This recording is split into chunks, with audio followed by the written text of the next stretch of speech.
চা বাগান, সিলেট শ্রীমঙ্গল, মাধবপুর লেক।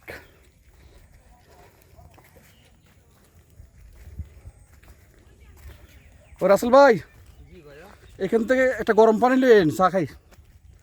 গরম পানি করে নিয়ে যেতেন, আমরা একটা চা খাইতাম। চা বাগানে আসছি। হ্যাঁ, তাইলে চা বাগানে আসছি, চা খাইতে। আমরা কাম করেন, দুটি পাতা একটা করে নিয়ে কুড়ি সবাই লেগে সার গেলা না বলে দেখেন তো। না না, একদম কচিটা এটা না। হ্যাঁ, কো ওয়াও,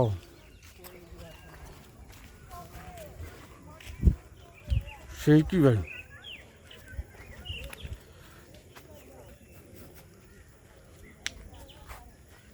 আমরা কিন্তু কাঁচা পাতা খাইতেছি। কত গভীর, আর সব চা বাগান।